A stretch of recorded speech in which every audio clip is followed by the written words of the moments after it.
Hoy hablaremos un poco de la relación entre el impuesto de timbre y los títulos valores. La DIAN expone que el impuesto del timbre es uno de los más antiguos en el mundo. Se suele mencionar su origen al tributo aplicado en Roma durante la época de Justiniano.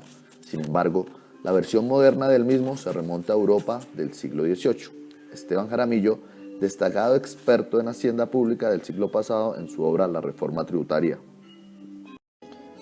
La reforma tributaria en Colombia de 1918 señala el origen del impuesto de timbre a la comunidad española a la labor emprendida por una clase de hacendistas llamados los arbitristas, cuyos constantes esfuerzos se encaminaban a inventar planes y proyectos rentísticos que, sin causar grandes molestias a los contribuyentes ni provocar resistencias, fueran fuente de abundantes ingresos a las arcas públicas. Por otra parte, la Ley 6 de 1992 lo define de la siguiente manera: el impuesto de timbre en Colombia es en esencia un tributo documental, ya que recae sobre los documentos públicos o privados en lo que se haga constar la constitución, existencia, modificación o extinción de obligaciones.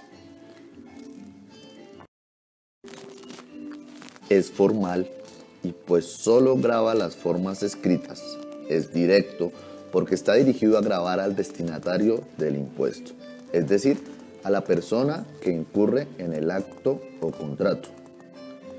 El impuesto de timbre tiene 5 elementos esenciales. El primero es el sujeto, el cual es la nación. El segundo es el sujeto pasivo, el cual es el deudor del impuesto.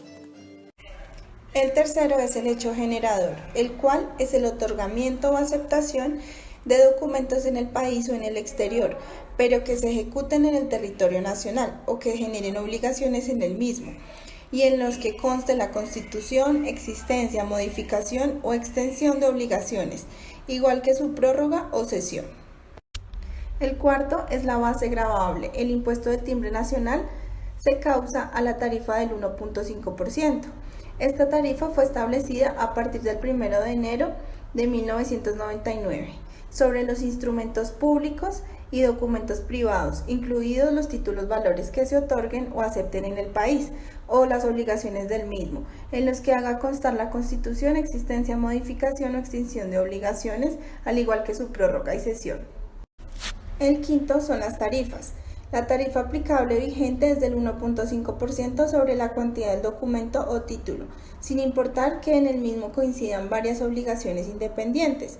Esta forma de determinar el valor del impuesto se conoce como proporcional porque al aplicar un porcentaje fijo, el valor a pagar está en proporción directa con la base gravable o cuantía del documento. Esto es, a mayor cuantía, mayor impuesto a cargo y viceversa. Sí, Paola. A mayor cuantía, mayor impuesto a cargo y viceversa. El impuesto del timbre y los títulos valores tienen una relación directa, tanto así que el ordenamiento jurídico expone que algunos títulos valores están exentos del pago de este impuesto. Veamos, Paola, entonces a continuación para hacer una breve explicación de alguno de ellos. Continúa, por favor. Veamos lo que señala el artículo 516 del Estatuto Tributario. Son responsables por el impuesto y las sanciones todos los agentes de retención, incluidos aquellos que, aun sin tener el carácter de contribuyentes, deben cumplir las obligaciones de estos por disposición expresa de la ley. Así que el sujeto pasivo o contribuyente tiene como única obligación pagar el impuesto de timbre y es responsabilidad del agente retenedor recaudarlo. Base gravable y tarifa en el impuesto de timbre. El Estatuto Tributario señala conjuntamente la base gravable y la tarifa del impuesto según el tipo de actuación o documento que causa el impuesto.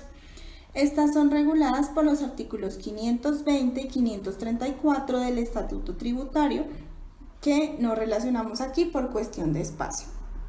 El impuesto del timbre señalado en el artículo 519 del Estatuto Tributario ya no está vigente, pues tiene una tarifa del 0% a partir del 2010 en virtud de lo señalado en la Ley 1111 del 2006.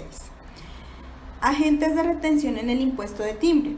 El artículo 518 del Estatuto Tributario señala los siguientes agentes de retención en el impuesto de timbre. Primero, las personas naturales y asimiladas, cuando reúnen las condiciones previstas en el artículo 519, y las personas jurídicas y asimiladas, que teniendo el carácter de contribuyentes del impuesto, intervengan como contratantes, aceptantes, emisores o suscriptores de los documentos.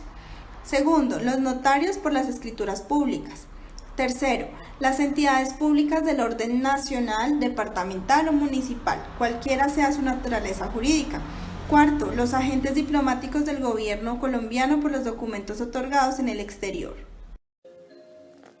Teniendo en cuenta lo anterior, los obligados a pagar el impuesto de timbre son aquellos que resultan afectados directamente por el gravamen.